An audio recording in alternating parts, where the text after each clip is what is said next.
Okay, so I'm quickly going to show you how to classify anemia.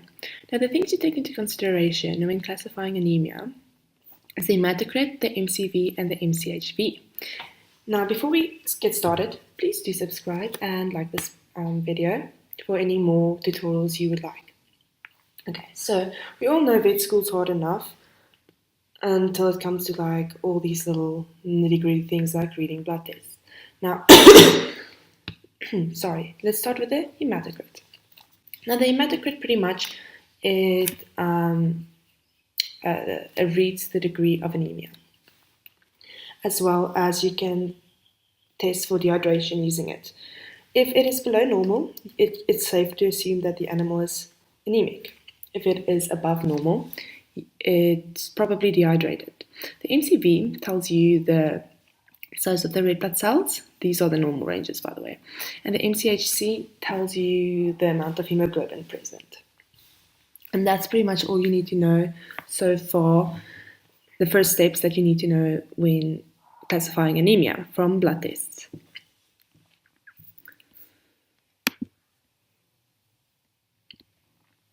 Here we can see, and here we're going to show you how to classify anemia. But first, if you look at a blood test like this, you always remember to look at your history first.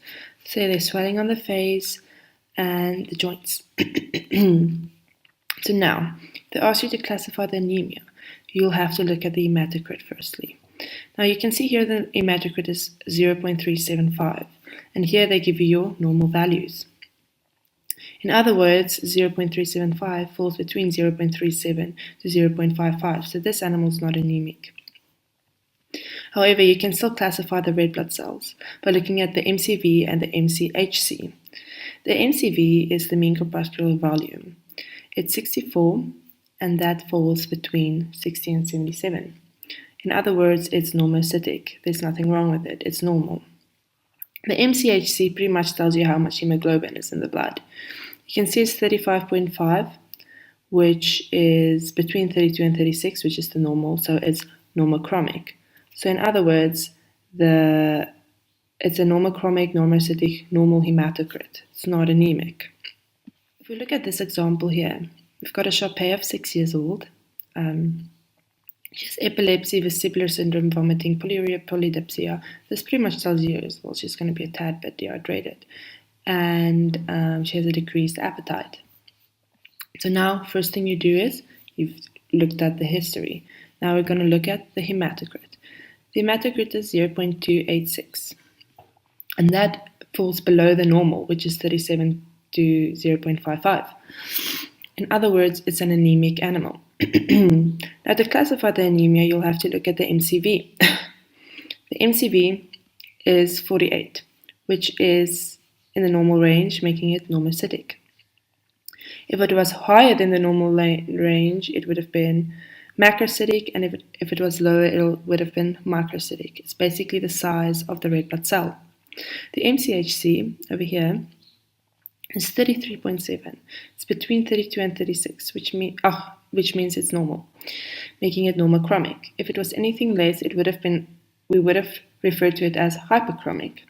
So that's pretty much how you classify this anemic state. You'd say it's normocytic, normochromic anemia. You can also look at the RDV to say whether it's regenerative or non-regenerative. It's 24.8%, which means it would be regenerative, as around 17% is the normal amount. Now we're going to look at this example here.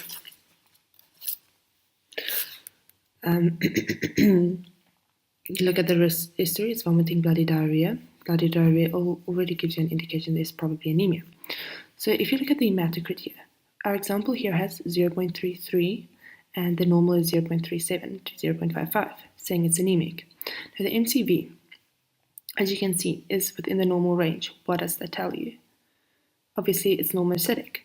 As well as the MCHC, it is within the normal range, making it normochromic.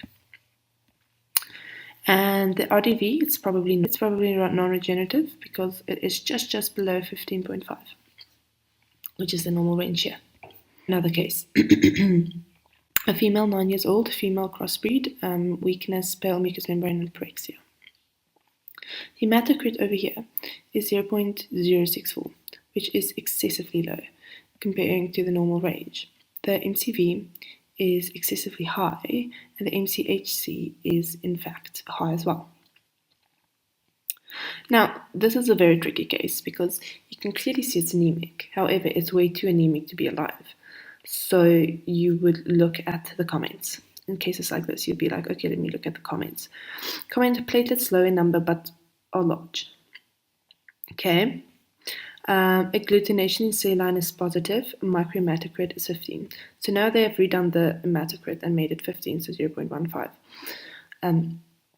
Pretty much saying, oh, this is very, very falsely low. What happened there, you know? In this particular case, it was a case of immune-mediated hemolytic anemia, which causes false lowering of the hematocrit as well as falsely elevated MCV. It's just one of those diseases that causes that, and you must take that into consideration.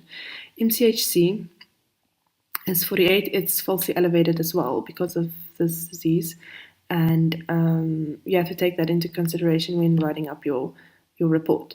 So in this case, you say, oh, hematocrit is low, falsely low, but still anemic because the microhematocrit says it's 15. MCV states that it is macrocytic, but it's falsely elevated. And MCHC states that it is falsely elevated as well. And it's got a high MCHV, but falsely elevated because of immune-mediated hemolytic anemias. A common disease that causes this in dogs would be babesiosis, and in this case, this animal had, in fact, babesiosis. Yeah. Here we have another case. Now I'm going to give you a bit of a pause in between, and don't forget to subscribe. Please do that. And but we're going to go through this, and I'll give you a pause. See, hematocrit 0.36, and this is the normal range. What would you say? Yes, it is anemic. MCV 58, just below the normal range, which makes macrocytic. The MCHC is within normal range, making it normocytic. The RDV is 15.8%. I'd say it's non-regenerative then because my normal range is usually 17, but it depends obviously on textbooks and all that jazz and the case that you are in at the moment with the patient. Also, don't forget to read the comments here. It says it's got rouleau and membranes with blisters, etc., etc.